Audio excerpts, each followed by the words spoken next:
Hey guys, welcome in this new video. I hope that all of you are doing great. So in today's video, we are taking a look at a trade that I closed this morning on EURAUD. So before we start, as always, if you could just please subscribe to my YouTube channel, I would truly appreciate it. And that way you are sure to not miss any new videos coming out. So as I said, today we are taking a look at a trade that I closed on EURAUD this morning. That was a really good trade.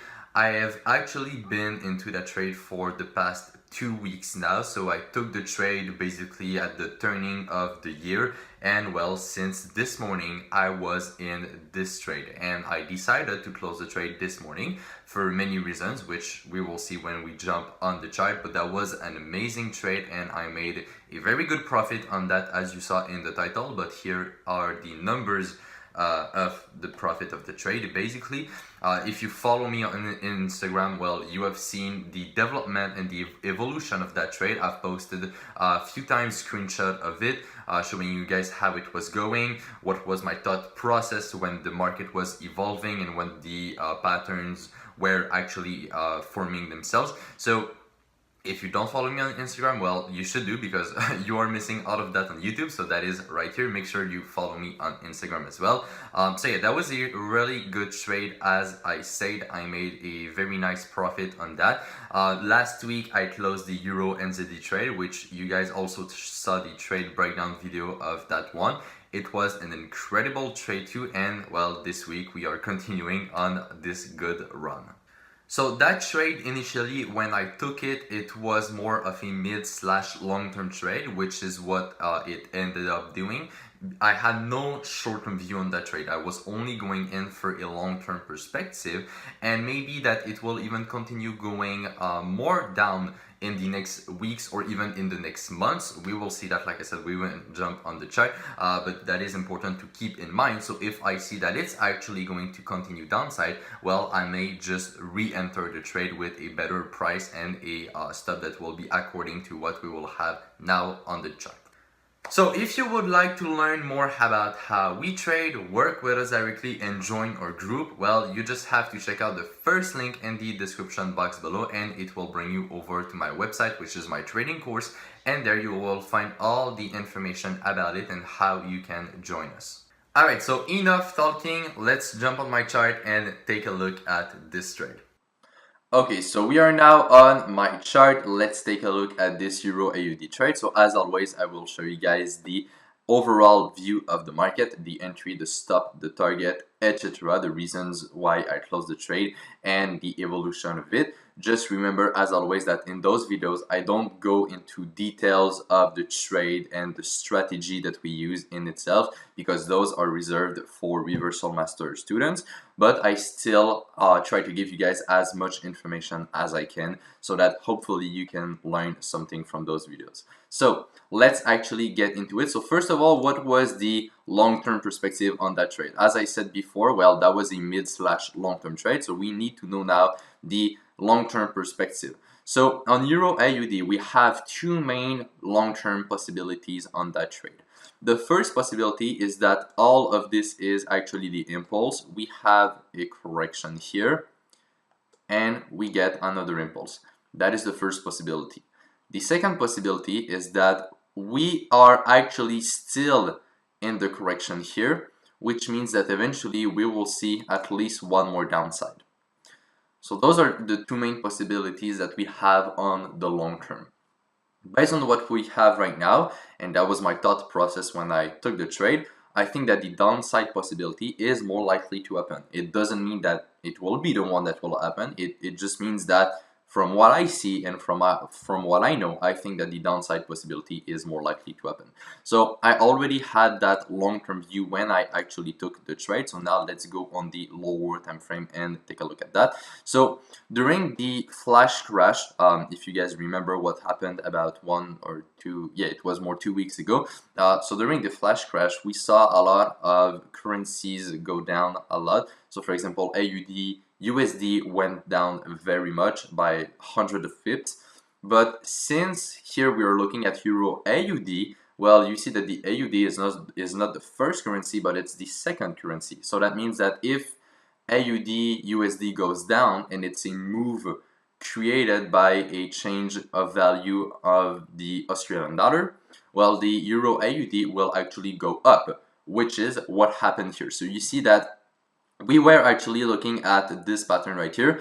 It started going up, and let's go on the lower time frame. You will see when the flash crash happened and how went this spiked up. Well, you see that is the spike I'm talking about. So this went up pretty fast during the flash crash, and then, well, it went totally back down, and this is when we started trading for the downside and looking for those movements, because we knew that we had to break at least those levels here before seeing the downside. Now, there are many reasons for that.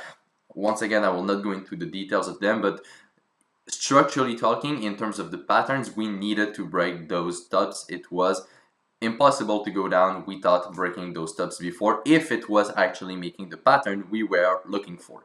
So now let's go on the lower time frame. I will show you guys the entry, the stop, the initial stop, and the target. So the entry was right here at this level. Now, when we actually got this breakout right here of this pattern, this is when I decided to take the trade. We also had other opportunities before, such as, for example, this one right here, or even this one right here. Those are very small patterns, which is why I did not take them. I waited for a more complete pattern that was telling me that we would see more downside on the long term, which is this one right here. So I took the trade here. The entry, well, very simple. When we broke out of the pattern, I took the trade. Obviously, as you guys know, I go on the lower time frame to find a real trade setup, because just breaking a level is not enough for me to take a trade. So there's much more than that involved in actually the strategy. But that was the entry point. After the stop loss, well, obviously it was above the pattern. We didn't really have other opportunities. We could also have put the stop at the highest point before, well, after the crash, basically, so around those levels. That would have been a very big stop, which I personally don't use that often. Sometimes I use bigger stop, but not in that situation, because I was actually waiting for a drop that would have happened directly after the breakout of the pattern, and that means that if it would have gone up instead of down, then it would have been making a totally different pattern, which is when I know that I don't want to be in the trade anymore. So that's basically the idea behind the stop. And after that, well, the target was, like I showed on the higher picture, very, very, very far from where we still are currently now. I knew that I was probably going to close the trade before actually reaching out to the target, because while we trade those long-term movements, we can actually open and close many trades inside of that one same movement, and at the end, that is how we are able to maximize the profits that we make on trading those movements. So that is the idea as well behind closing the trades when I did it. Now, when we look at the chart more specifically, well, after taking the trade, we got a very nice impulse down, which was simply the continuation of that. When we actually got around those levels, we knew that eventually we would have to get a bigger pattern to confirm a long-term downside, because even at that point here, the long-term downside was not confirmed because we didn't have any long-term trend.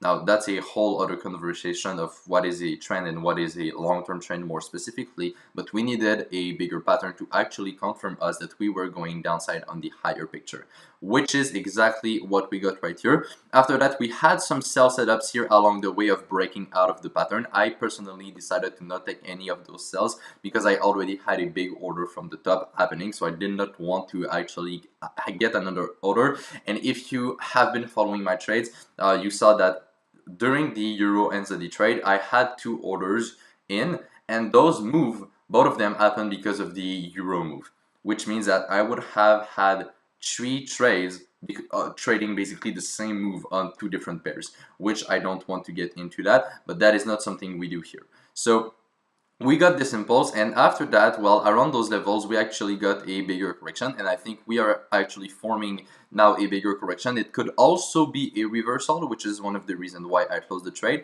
Another thing is that we actually reached that fib level, which is very important to us in that specific situation.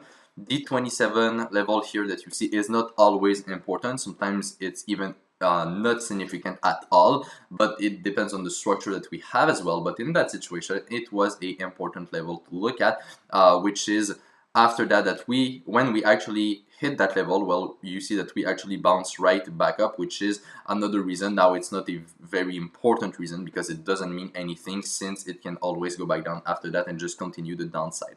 Now I exited the trade this morning, so if we zoom in, we will see where. So I closed the trade around those levels right here when it was actually breaking out of this trend, this little trend that I have right here. So that was the exit level. So overall, that was a incredible trade, a very, very nice trade, as you guys saw, well, in the title and in the profits that I made. So that was the entry, and here was the exit level. So that was actually a pretty good trade. It lasted for about 2 weeks, so that was also a more long-term trade than what I usually take. Most of the time my trades will run for a few days. Here it was more few weeks. Sometimes it even goes longer than that. It's more rare, but usually it's around few days. That's my general approach of how I trade, and it's only my preference, but that's how I do things. And here it was a more longer term trade for me. So if we look at in terms of pips, well, it was about over 300 pips, which is very, very good as well. So now I closed the trade, I'm out of it. What can we expect from that trade from now? Well, it depends. We will have to wait for more confirmation for either the upside or the downside, because as it stands right now, both are possible.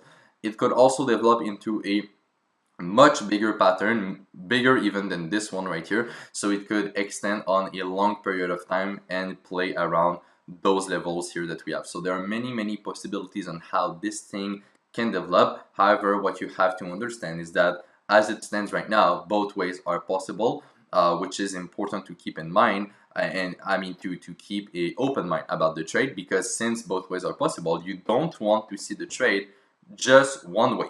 Because if it actually goes the other way, well, you will not be ready for that, and you may make a mistake or bad trades. When I say bad trades, it's trades that don't respect your rules, or that you could have avoided if you would actually have analyzed the chart better. So that is basically the idea.